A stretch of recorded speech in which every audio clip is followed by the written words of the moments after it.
أتوجه إليه في أمري غير قبولك عذري وإدخالك إياي في سعة رحمتك. اللهم فاقبل عذري وارحم شدة ضري وفكني من شدي وثاقي. يا رب ارحم ضعف بدني ورقة جلدي ودقة عظمي. يا من بدأ خلقي وذكري وتربيتي وبري وتغذيتي، هبني لابتداء كرمك وسالف برك بي. يا إلهي وسيدي وربي، أتراك معذبي بنارك بعد توحيدك وبعد من طوى عليه قلبي من معرفتك ولهج به لساني من ذكرك واعتقده ضميري من حبك، وبعد صدق اعترافي ودعائي خاضعا لربوبيتك. هيهات، أنت أكرم من أن تضيع من ربيته أو تبعد من أدنيته أو تشرد من آويته أو تسلم إلى البلاء من كفيته ورحمته. وليت شعري يا سيدي وإلهي ومولاي، أتسلط النار على وجوه خرت لعظمتك ساجدة، وعلى ألسن نطقت بتوحيدك الصادقة وبشكرك مادحة، وعلى قلوب اعترفت بإلهيتك محققة، وعلى ضوائر حوت من العلم بك حتى صارت خاشعة، وعلى جوارح سعت إلى أوطان تعبدك طائعة وأشارت باستغفارك مذعنة. ما هكذا الظن بك ولا أخبرنا بفضلك عنك يا كريم. يا ربي وأنت تعلم ضعفي عن قليل من بلاء الدنيا وعقوباتها وما يجري فيها من المكاره على أهلها، على أن ذلك بلاء ومكروه قليل مكثوه يسير بقاؤه قصير مدته، فكيف احتمالي لبلاء الآخرة وجليل وقوع المكاره فيها وهو بلاء تطول مدته ويدوم مقامه ولا يخفف عن أهله، لأنه لا يكون إلا عن غضبك وانتقامك وسخطك، وهذا ما لا تقوم له السماوات والأرض. يا سيدي فكيف لي وأنا عبدك الضعيف الذليل الحقير المسكين المستكين.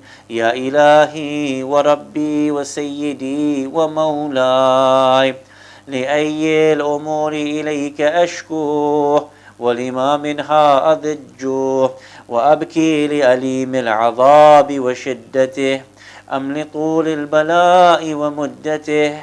فلئن صيرتني للعقوبات مع أعدائك وجمعت بيني وبين أهل بلائك وفرقت بيني وبين أحبائك وأوليائك، فهبني يا إلهي وسيدي ومولاي وربي. صبرت على عذابك فكيف أصبر على فراقك؟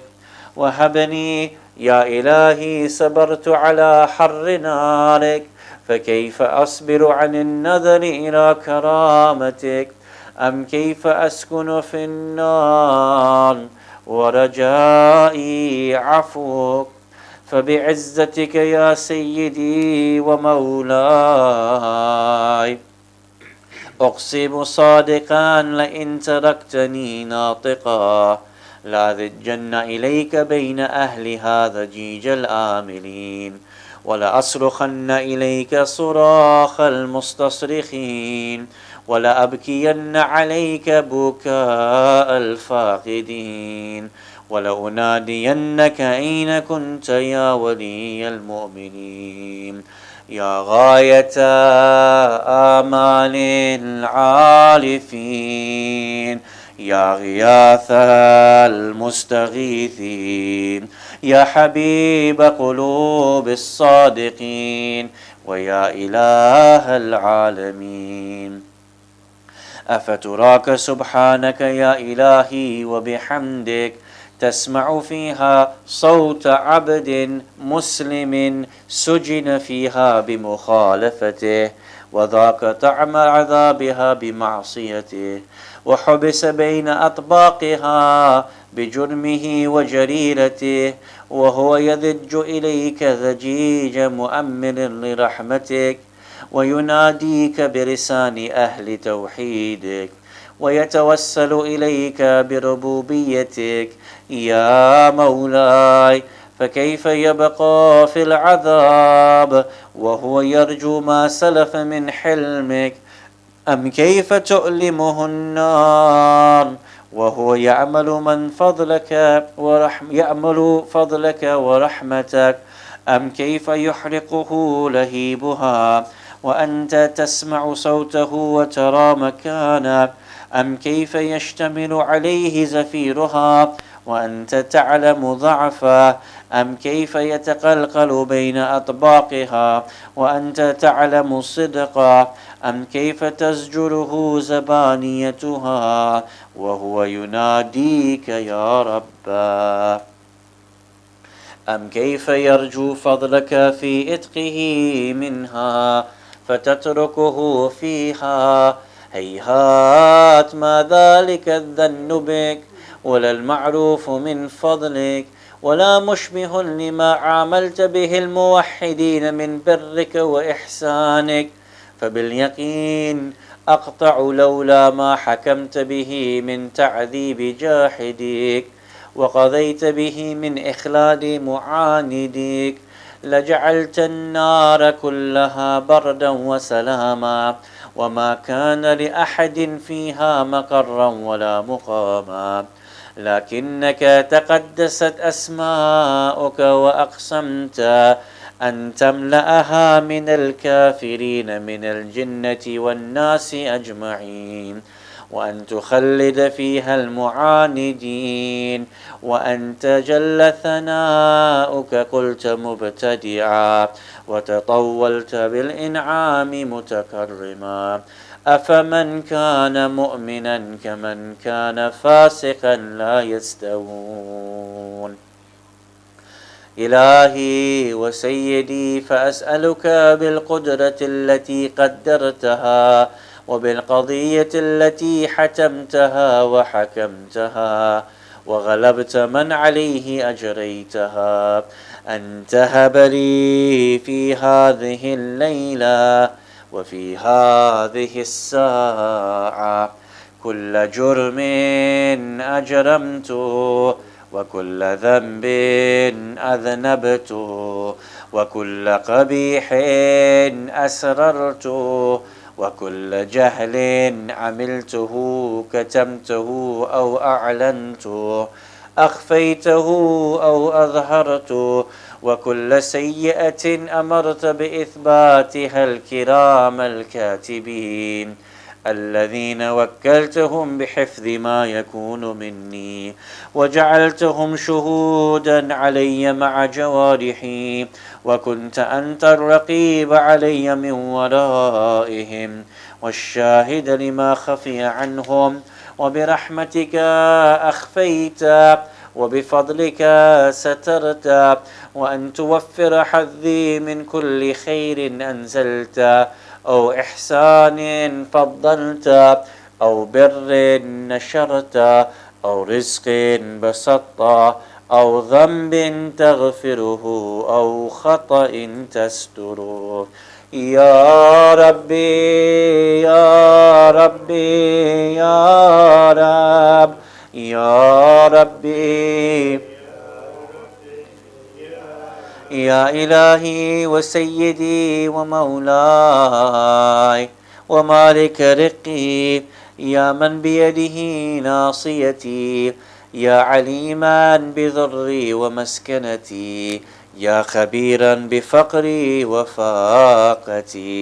يا ربي يا ربي يا رب، يا ربي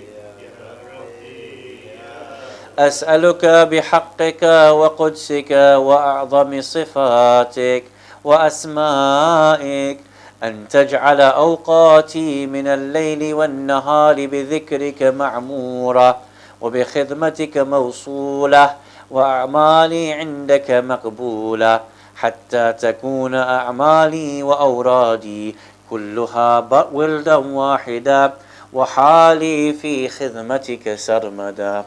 يا سيدي يا من عليه معولي، يا من إليه شكوت أحوالي. يا ربي يا ربي يا رب، يا ربي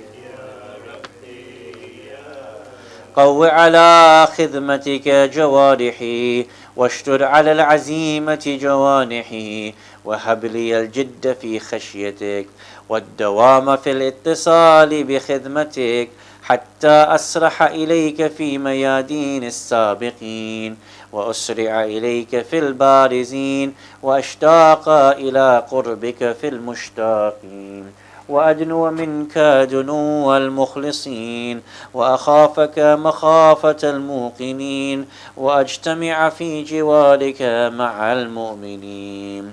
اللهم ومن أرادني بسوء فأرد، ومن كادني فكد، واجعلني من أحسن عبيدك نصيبا عندك، وأقربهم منزلة منك، وأخصهم زلفة لديك، فإنه لا ينال ذلك إلا بفضلك.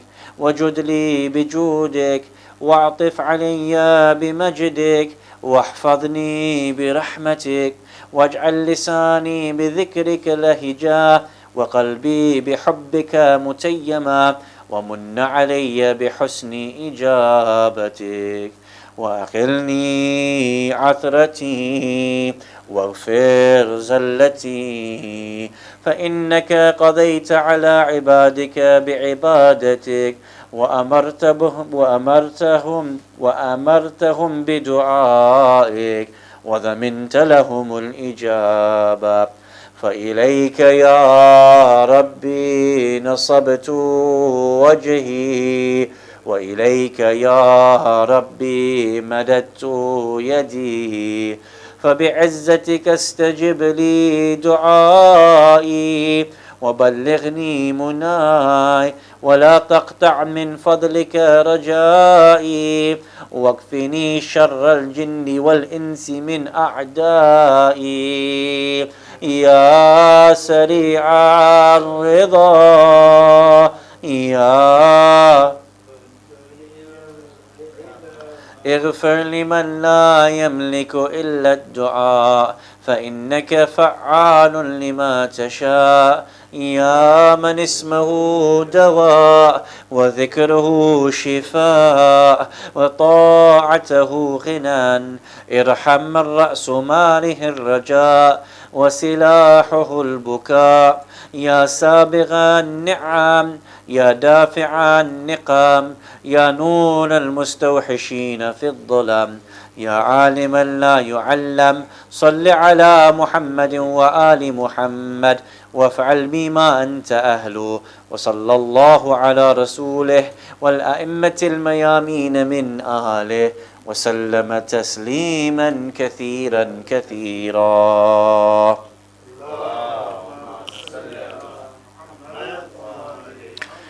فؤلفا مرحومين. الفاتحة. بسم الله الرحمن.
صلوا على محمد وآل محمد. اللهم صل على. We'll be looking through 3 sets of verses tonight. If you will kindly open your Qur'ans to chapter number 32, Surah As-Sajdah, verse number 20. So that will be the first verse that we look at. And then there will be 2 other sets of verses that I will ask you to open to later on, inshallah. It is very important tonight to have the verses open because everything we're going to talk about is around these 3 verses, inshallah.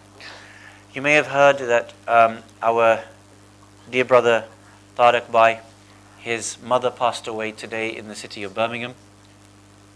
We dedicate this majlis and its thawab to her. And I would ask you to begin this discussion with a Surah Al-Fatiha in her name. Al-Fatiha. Bismillah ar-Rahman ar-Rahim.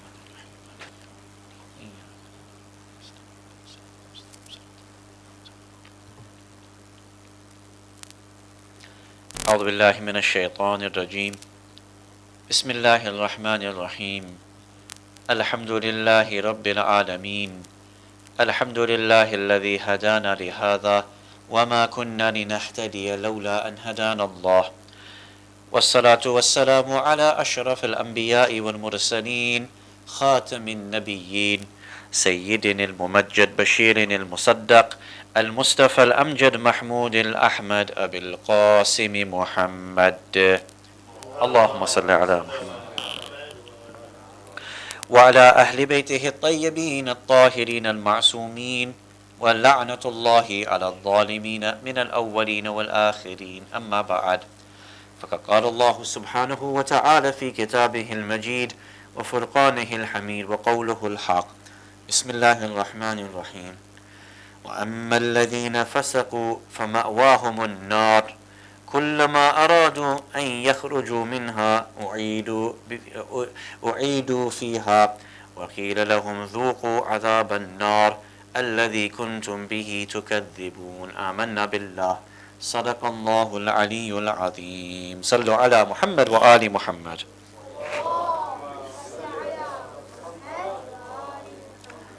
Awaited Savior of humanity, Imam al-Mahdi alayhi salam.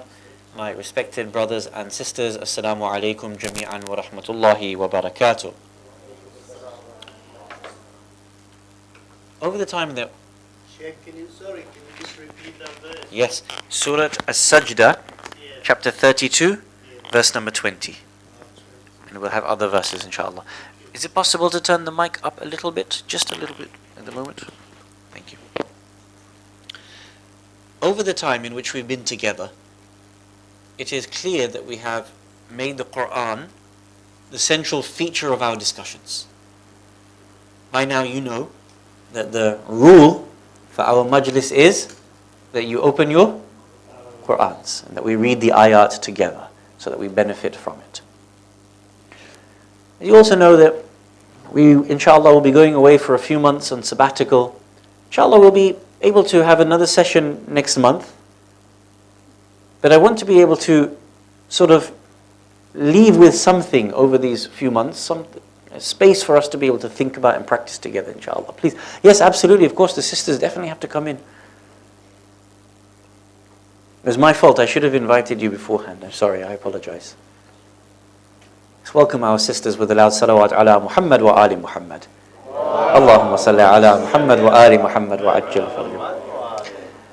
Rightly so, Arifa Auntie is getting many a hug right now because obviously after the other week's sad accident, I think it's... Everybody be soft with her, yeah? She's still recovering. If you're going to hug her, just go softly. Definitely no poking in the ribs or anything like that. Yeah? Doc, how's Dad doing? Alhamdulillah, he's okay? You looking after him? I'm sure.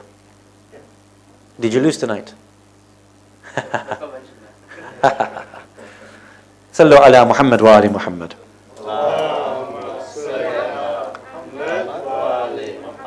Over our time together, we have sought to make the Qur'an the central feature of our discussions.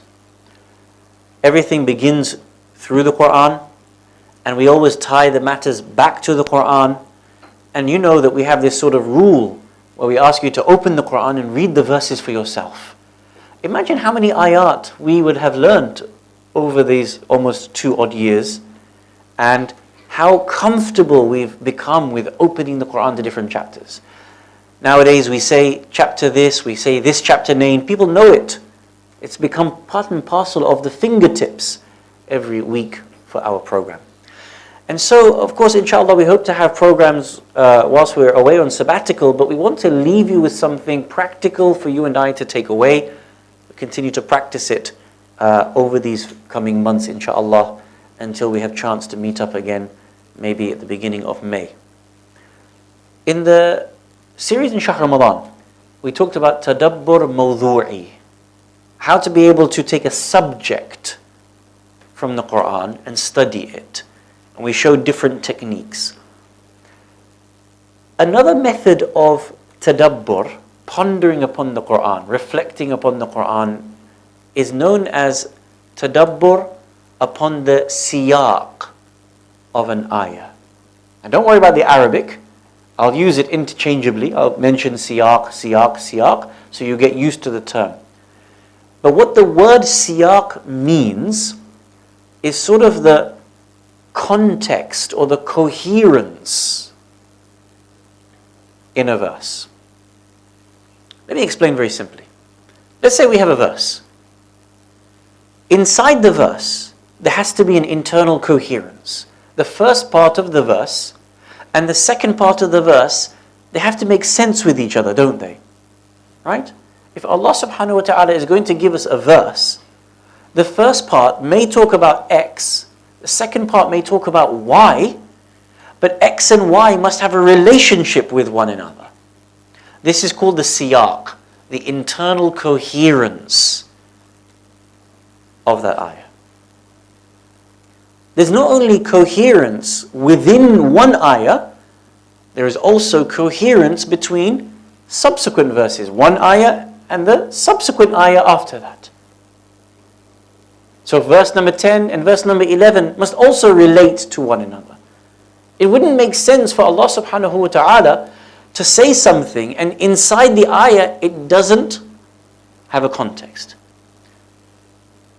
Similarly, it wouldn't make sense for Allah subhanahu wa ta'ala to say something in verse 10 and then follow it up in verse 11 and verse 10 and 11 not make sense with each other. The coherence or the context that is between these points is what is known as the siyaq. Similarly, within a surah, Allah subhanahu wa ta'ala might say something in verse 10 and then in verse 30 He might carry on with the subject. It might be directly, it might be indirectly related, but in the same chapter it must relate.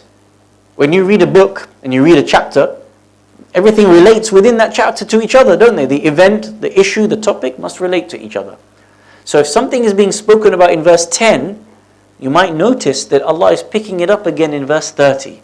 And you can relate the coherence between those two things.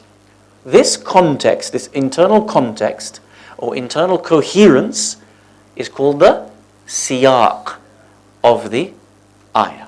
And what I want to do with you tonight is to show you one example of each. The siyaq in an ayah, where one part relates to another. The siyaq between an ayah and the following ayah. And the siyaq between an ayah early on in the Quran, in a chapter and much later on in the chapter.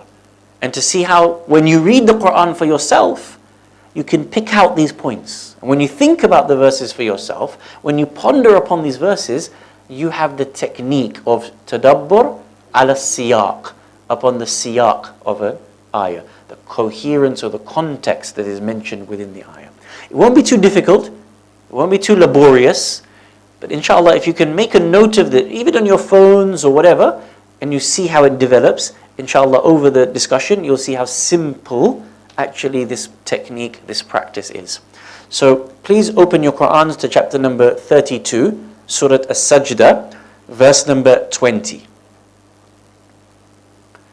this is the siyaq within an ayah. It's one ayah, and the first part of the verse talks about something that is related to the second part of the verse. But it requires you to think about it in order to extrapolate it for yourself.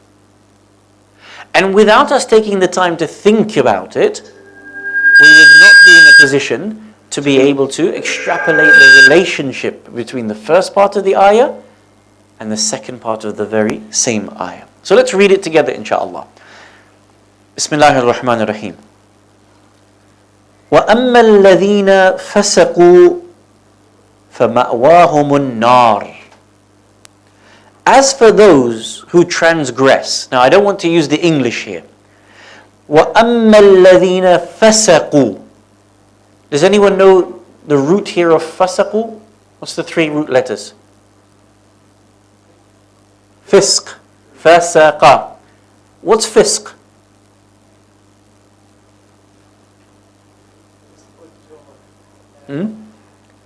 What's the person who does fisq? Fasiq. Fasiq. Yeah? The alif here represents the fa'il. He's the doer of the action.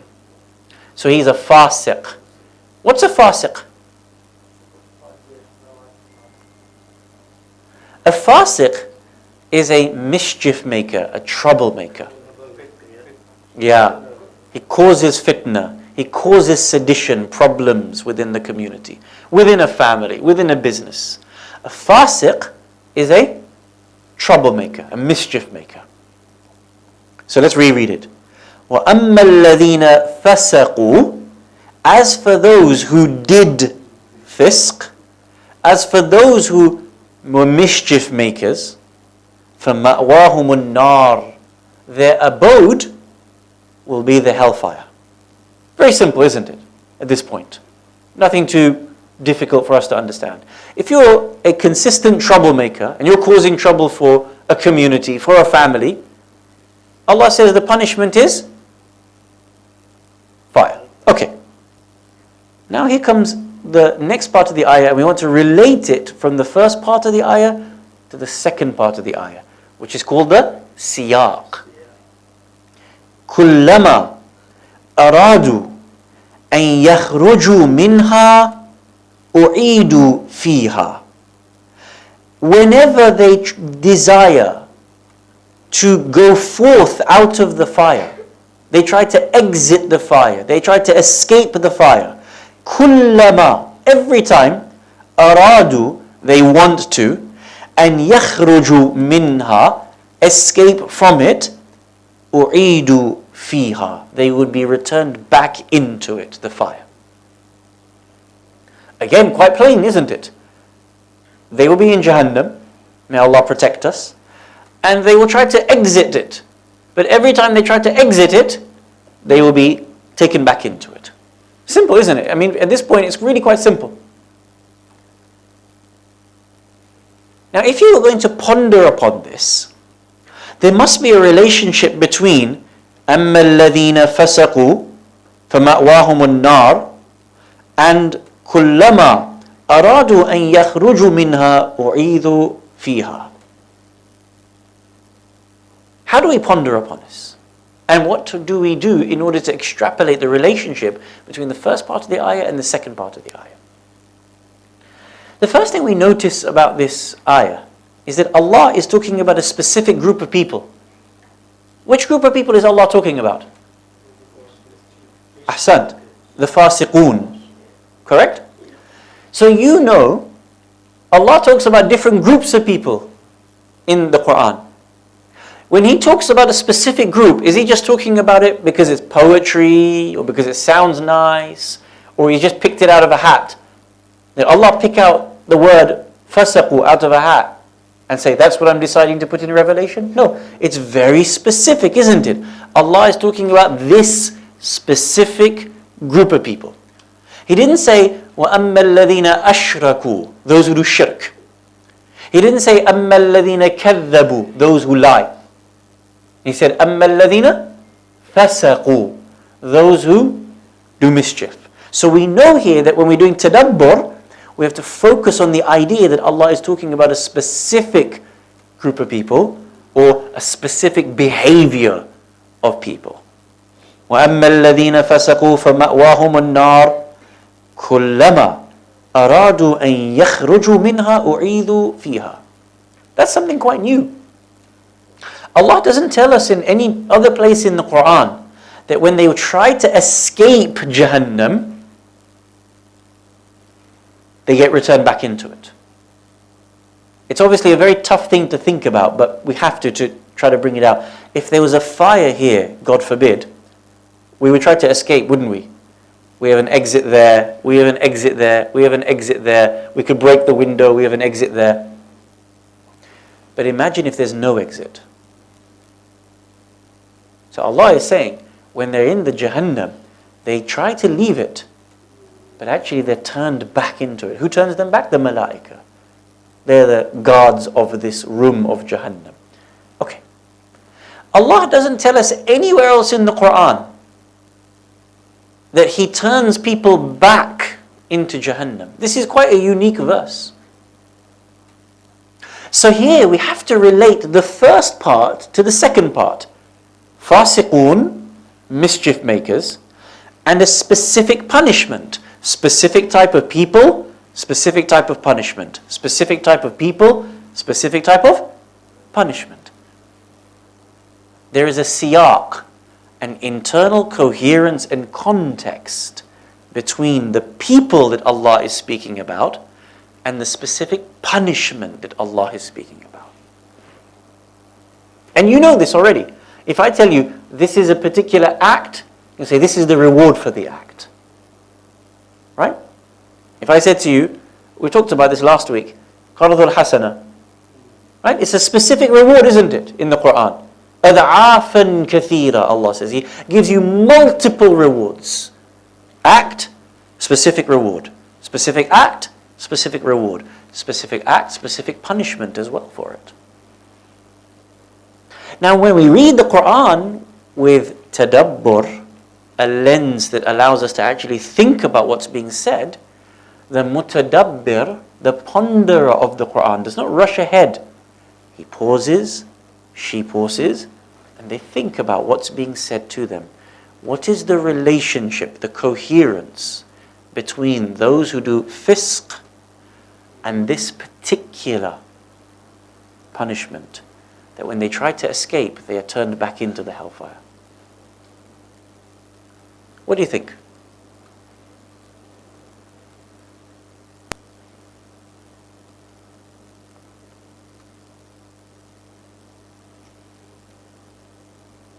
Let's tease this out of you a little bit.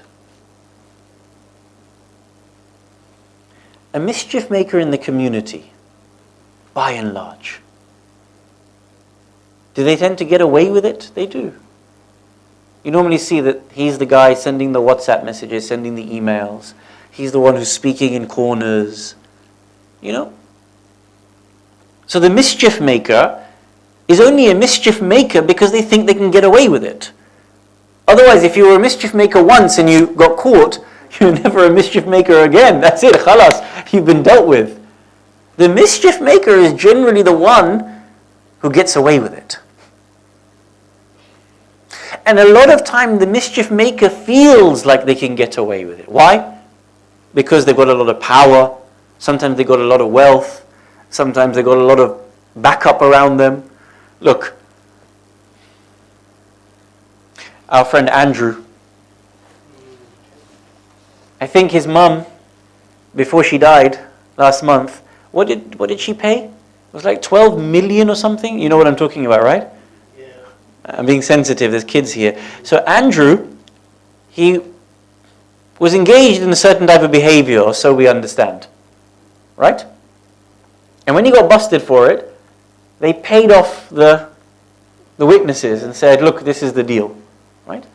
If you think you can get away with something, or you're used to getting away with something, you can do it more and more and more. You feel that you're autonomous.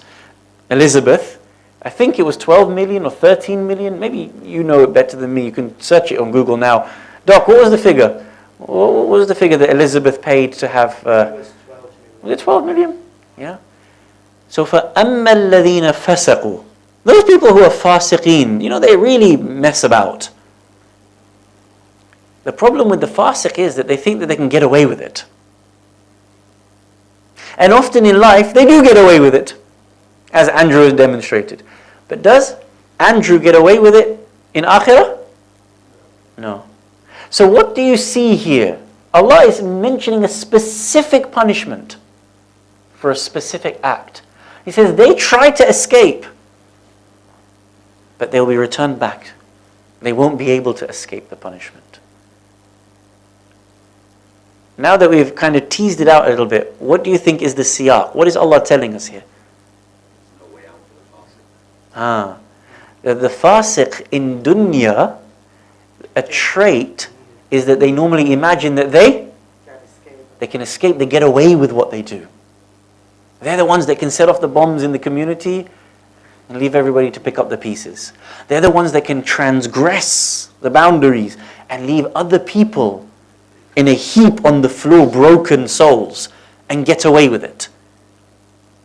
And because they're so used to getting away with it, they imagine that even in akhirah they will be able to get away with it. Or they imagine that they can get away with it, such that they even try to escape and worm out like they used to do in dunya. And Allah mentions a specific thing here for that person, that you would be returned back into the fire. There isn't an escape for you. Can you see that? This is the siyaq. When you understand the first thing really well in the ayah, and you understand the second thing really well in the ayah, you're able to relate the two things to each other and understand why Allah would say these two things. Without actually taking some time to think about the fasiq, the behavior of the fasiq, what Allah is talking to us about, and the specific outcome of the fasiq, we would never be able to take it as a lesson for us.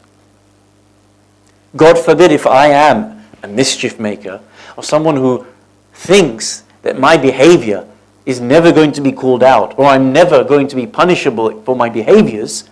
Allah is telling us here in this ayah a specific point.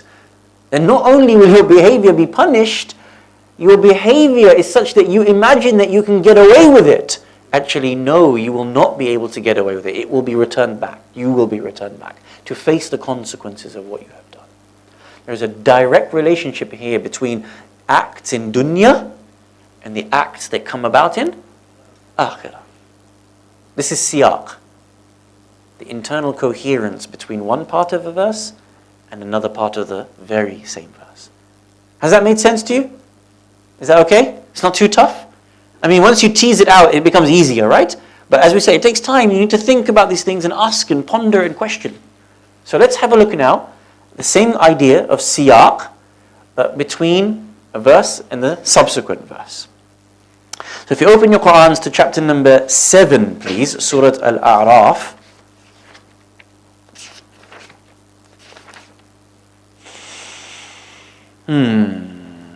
Verse number, it starts earlier, but we really need 49 and 50.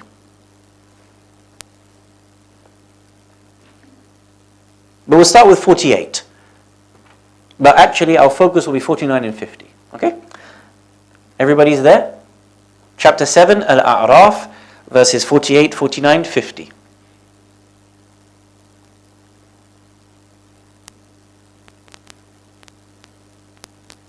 بسم الله الرحمن الرحيم.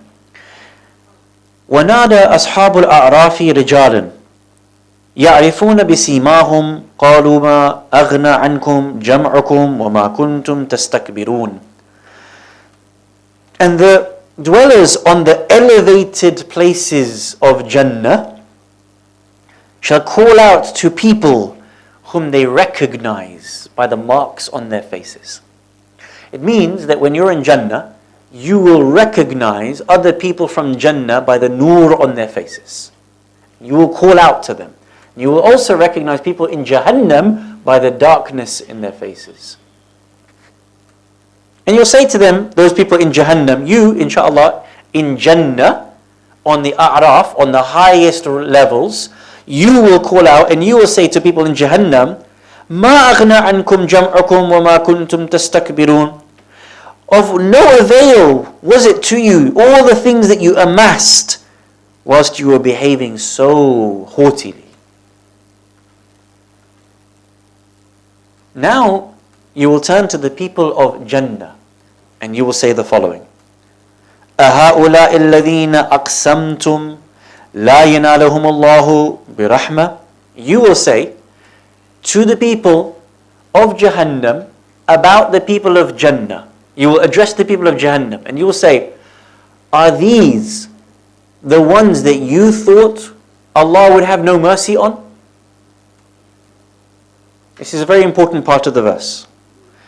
You in Jannah will address the people in Jahannam, and you will address the people in Jahannam and say, us in Jannah, did you used to say that God would have no mercy upon us? Why would someone in Jahannam have thought that Allah would not have mercy upon us? When does that normally happen? That a group of people think that another group of people will not receive Allah's mercy.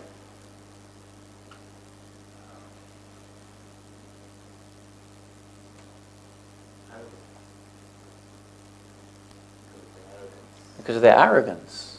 You know, if I came to you and I said, God's not going to have mercy on you, what would you say about me? Or if I said it, not because it doesn't matter if you're Shia or not, if I said to you, you're Sunni, God's not going to have mercy upon you. Why? Because you're a Sunni. Or a Christian. God's not going to have mercy upon you because you're Christian. Or you're a Buddhist. God's not going to have mercy upon you because you're a Buddhist. Look at what Allah is saying. The people of Jannah will say, أَهَؤُلَاءِ, are these الَّذِينَ أَقْسَمْتُهُمْ لَا يَنَاهُمُ اللَّهُ بِرَحْمَةٍ? Are these the ones that you thought Allah would not have mercy upon? أُدْخُلُوا الْجَنَّةِ. Now you folk enter into Jannah. The ones that people thought there would be no mercy upon. لَا خَوْفٌ عَلَيْكُمْ وَلَا أَنْتُمْ تَحْزَنُونَ. You shall enter into Jannah, no fear upon you, and nor shall you grieve. Okay, so this is first ayah that we're focusing on. Verse 50. Now the people of the hellfire will respond back to the people of Jannah. There's a conversation going on. Those of Jannah addressed to the people of Jahannam in verse 49. In verse 50, the people of Jahannam are responding back to the people of Jannah. Let's have a look at the response. وَنَادَى أَصْحَابُ النَّارِ أَصْحَابَ الْجَنَّةِ. The inmates of the fire will call out to the people of the garden. أَنْ أَفِيذُوا عَلَيْنَا مِنَ الْمَاءِ أَوْ مِمَّا رَزَقَكُمُ اللَّهُ. Pour down upon us some water from Jannah, or at least give us some of the rizq that Allah has given to you from Jannah. Just think about this. You're in Jannah, inshallah. You're in Jannah. These lot are in Jahannam. They will say to you, pour down on us some water. Why water? It's hot. It's fire. It's brimstone. Pour down on us some water. Or at least give us some rizq that Allah has given to you. Why rizq? Anything to give us some food, some respite, something. Ashabul Nar will say to Ashabul Jannah, pour down upon us some water or something that is of rizq. What is the response? قالوا. The people of Jannah will say, إِنَّ اللَّهَ حَرَّمَهُمَا عَلَى الْكَافِرِينَ. Allah has made haram these two things upon you. Allah has made haram for you to have some water from Jannah or any rizq from Jannah to come to you in hellfire. Okay, let's make sure we understand. Verse 48. There are going to be people who are standing on the heights. And they're going to say to the disbelievers, all the things that you used to amass haughtily, where has it got you? Verse 48. Verse 49. The people of Jannah will say to the people of Jahannam, are these the ones that you used to say would never have the mercy of Allah? Well, they're enjoying Jannah now. And then you will respond, Jahannam, pour down upon us some water. Or at least give us some of the rizq that you've got. They will say, Inna Allah harramahuma. Allah has made it haram upon you. It's prohibited for you to get this. What is the siyaq? Internal relationship between these three ayat, or between verses 49 and 50. The arrogant ones said that mercy will not reach them. Not reach who? Will not reach those who are actually the people of Jannah. Ahsant. And in the akhirah, that's reversed upon them. Perfect. Absolutely perfect. Absolutely bang on. Nail on the head. Star student. Sallu ala Muhammad wa ali Muhammad. Allahumma salli ala. Ibrahim's just like, yeah, Dad, spud me. Do you know what I mean? Very good. You've hit the nail on the head. In verse 48, you can see the context, right? That they were very haughty. So Allah is showing you characteristics here. And then they actually used to say, you won't get the rahmah of Allah, only us get the rahmah of Allah. And you know that some people say that, right?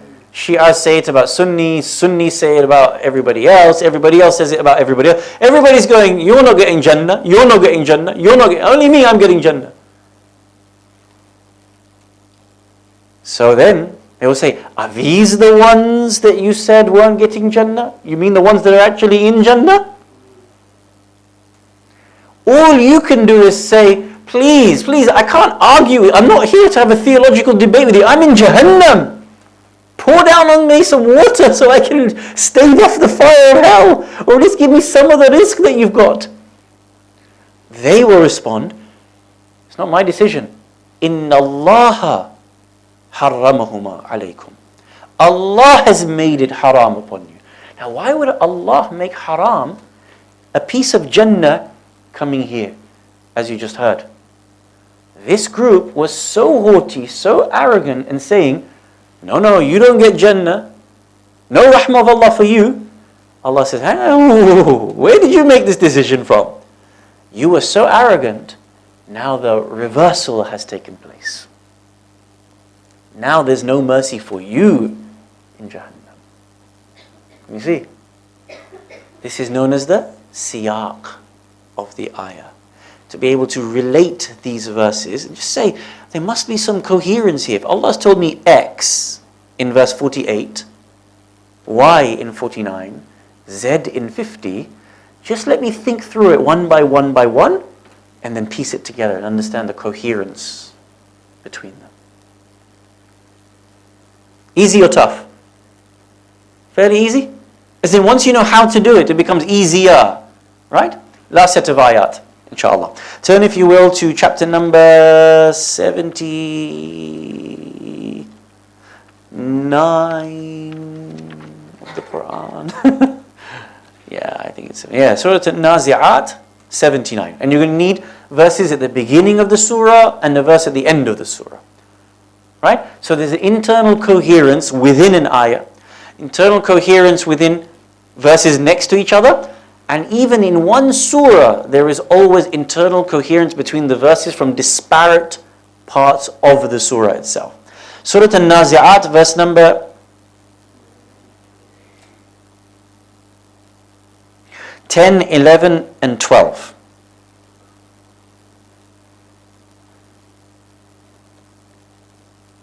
Okay, if you want to start with sort of verse 6, just to give it some context. But actually, our focus is 10, 11, 12. And then later, we will go to verse 42 at the very end of the surah. Okay? Bismillah ar-Rahman ar-Rahim. Verse number 6. يَوْمَ تَرْجُفُ الرَّاجِفَةِ. The day of judgment. when the quaking one shall quake. تَتْبَعُهَا الرَّادِفَةُ, and whatever must happen on the Day of Judgment will follow. قُلُوبٌ يَوْمَئِذٍ وَاجِفَةٌ, hearts on that day will palpitate. أَبْصَارُهَا خَاشِعَةٌ, their eyes will be downcast, humble. So this is just telling you Day of Judgment. Verse number 10. يَقُولُونَ أَإِنَّا لَمَرْدُودُونَ فِي الْحَافِرَةِ. The Quraysh said, really? Are we really going to be restored back to our first state, like now? Really? We're going to be raised again into our bodies? أَإِذَا كُنَّا عِذَامًا نَخِرًا, verse 11. Really? After our bones have rotted away? 10,000 years have passed. We don't even exist anymore. Animals have eaten us, we've decayed. Are we really going to be restored back to the first state? Here's the kicker. Verse number 12. قالوا, they said, تِلْكَ إِذًا كَرَّةٌ خَاسِرَةٌ. If that was to happen, we would be in a big, big loss. And let's just make these three verses clear so everybody understands them. Verses 10 and 11. Are we really going to be recreated into our bodies after our bones have decayed?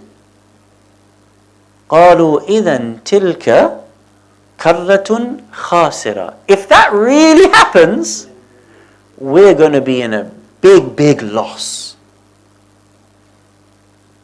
So the Quraysh were saying this. Now what's happening here? The Prophet is talking to them about the Day of Judgment. And the Quraysh, who are disbelievers, are sitting amongst each other and they're having this conversation between themselves. So imagine me and you are having this conversation for real. Imagine me and you are having this conversation. Are we really going to be raised on the Day of Judgment after our bones have decayed? What's your response? Verse number 12. We're in a big, Yeah, say it. we're going to be in big, big trouble. Why would we be in big, big trouble? Because we didn't believe that day would come. Right. So imagine if we're actually, we're sitting in baraza, we're having this conversation over a chai. Imagine if we're actually having this conversation. What does it indicate is going on in the minds and the hearts of Quraysh? It's so hard to believe So hard to believe. that that happens, then it can truly be harmful. It's raising a concern. Let's figure both of these out. So when you say it's so hard to believe, like they're really shocked at the beginning, the first two verses. Is he serious? This Muhammad character, is he really serious? Is this really going to happen? If that really happens, we're going to be in a big loss. If the Day of Judgment is real, it's going to hit the fan. We're in for it big time. In my words, that's what they're saying. Karratun khasira. Khasr is loss. Innal insana lafi khusr. Khusr is loss. A grievous loss. So what are they saying? So basically saying that it's creating a doubt within themselves, just in case he's right. You see, what's being sparked in their mind is the potential that it might actually be true. Sometimes when we talk about something, we don't agree with someone, we don't believe someone, husband and wife are having an argument, wife actually makes a true point, like, maybe she's right. At that point, you begin to doubt yourself. Did I say it was left or did I say it was right? Maybe she's right. Did she tell me that I had to take the trash out and I forgot? There's that spark of that doubt that's coming back in. Maybe she's right. This is what's happening actually in the Quraysh. And Allah is capturing that for you. He's showing that actually this was the seeds being germinated in the minds of some people. If he's true, and he's really a prophet, and there's really a Day of Judgment, man, we're in for it. Why? Because all along we've been throwing stones at him. Because all along we've been throwing sheep's intestines at him. Because all along we've been. We're really in for it. So that's what's being said here in verses 10, 11 and 12. Now Allah quotes them again at the end of the surah. Verse 42. Nowhere else in this surah does Allah quote them. If you go through the rest of the surah of An-Nazi'at, there's no quote up until verse 42. That's in it. That's how you know there's a context. It's like a gap in time. Allah is saying, yesterday I'm telling you through revelation what they said. They've had the whole night to think about it. They've talked about it. And the next day they've come to the Prophet and they've said something to him. Verse 42. Everybody's there? يَسْأَلُونَكَ عَنِ السَّاعَةِ أَيَّانَ مُرْسَاهَا. Then they came to you, Ya Rasulullah. يَسْأَلُونَكَ. They asked you عَنِ السَّاعَةِ, about the day of judgment. أَيَّانَ مُرْسَاهَا. When will it happen?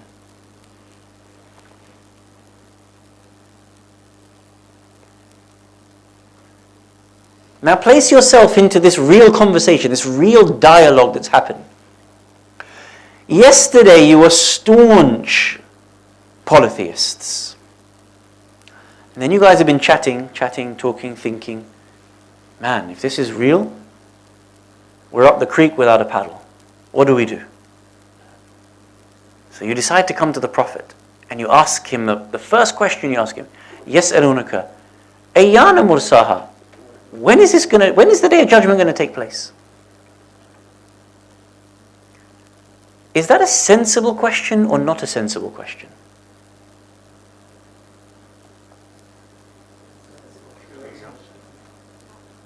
Does it matter when the day of judgment is going to happen?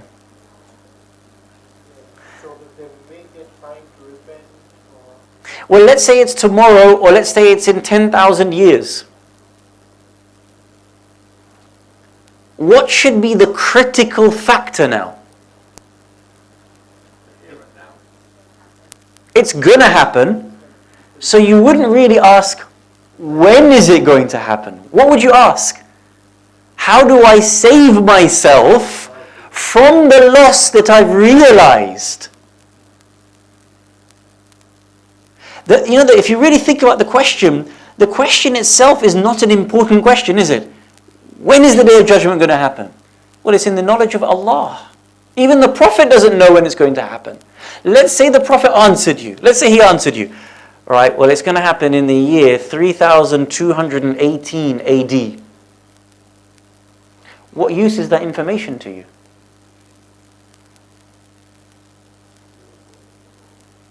What would actually be a really useful question to ask the Prophet? What do you think would be a useful question to ask the Prophet after everything you thought about? how can we change? How do I save myself from the day of judgment? How do I change my behavior? What do I need to do something in my life that is actually going to have an effect for me for the day of judgment? That would be a reasonable question. يَسْأَلُونَكَ عَنِ السَّاعَةِ كَيْفَ أُحَافِظْ مِنْهَا. How do I protect myself from it? In the siyaq, Allah is showing you that they were going through thinking. Something was being sparked. Sometimes that happens to us in life. Something sparks, something happens. We awaken to something. Does it always mean that we follow it up with the best idea? Does it always mean that we follow it up with the best question?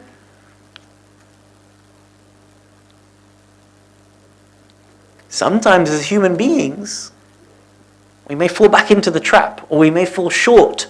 We may not actually think about what we need to do next. We rush through it. We don't follow through as it ought to be, deserving to go through that matter. This is what happened here in these people of An-Nazi'at in this surah. They were thinking, they were talking to themselves. Something sparked. But the question that they followed up with was not the best of questions. It continues in this sequence, فِيمَا أَنْتَ مِنْ ذِكْرِهَا. You are the best one to remind them about this. إِلَى رَبِّكَ مُنْتَهَاهَا. And to your Lord will be the ultimate destination. But if you just read Surah An-Nazi'at, وَالنَّازِعَاتِ غَرْقًا, and you finish the surah, you'll never understand here. Allah is capturing something for you in history about how the Quraysh interacted with themselves. And this is the siyaq of the ayat. Sometimes within a surah, you pick something and you can see it talked again about later on. Allah carries on the conversation. He follows up the coherence of the conversation. My humble request to you is that in the time in which we are away, read the Quran, reflect on it. Use these three methods of the siyaq, of pondering upon the siyaq. Internally in the ayah, within one or two verses after one another, and also when you see within a surah, say, that's talking about that issue again. And you see how Allah relates these particular issues. These are the topics of the coherence of the ayah. May Allah subhanahu wa ta'ala grant us the tawfiq to be able to ponder upon the Quran, to be able to extrapolate the depth that is available from it. May Allah subhanahu wa ta'ala grant us opportunities to meet with each other over this time, over these months. May Allah subhanahu wa ta'ala grant us success in our endeavors. May Allah subhanahu wa ta'ala hasten the appearance of Imam al-Mahdi alayhi salam to allow us to be alongside him at all times in our life and in our death. Our discussion tonight has been in honor of Brother Tariq's marhuma mother, and we dedicate the reward of this discussion to her. May it be a light for her in her grave, and may Allah subhanahu wa ta'ala grant sabrun jameel to Brother Tariq and to the entirety of the family. Please let us conclude this discussion with 3 loud salawat ala Muhammad wa ali Muhammad.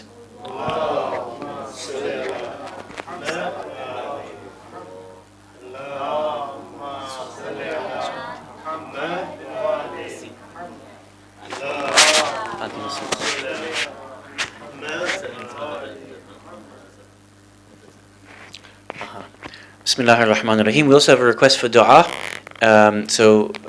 Murtaza Kanani, who you will know from Kowaj, his mother is very unwell after an operation, I believe. She's getting better. There's a request for 5 times the recitation of Amma Yujib for all those who are unwell around the world, in our families and in our communities. Let us recite 5 times. Salim Raza's mum as well in Oldham, in Manchester, in Birmingham as well, for her as well. Please let us recite 5 times Amma Yujib, and for all those who are mareed around the world. Bismillahir Rahmanir Rahim. Amma yujibu al-mudtarra idha da'ah wa yakshifu as-su'. أما يجيب المضطر إذا دعا ويكشف السوء أما يجيب المضطر إذا دعا ويكشف السوء أما يجيب المضطر إذا دعا ويكشف السوء أما يجيب المضطر إذا دعا ويكشف السوء يا الله يا الله يا الله يا الله يا الله بحق مريض كربلاء إمام علي بن الحسين زين العابدين صلوا على محمد وآل محمد.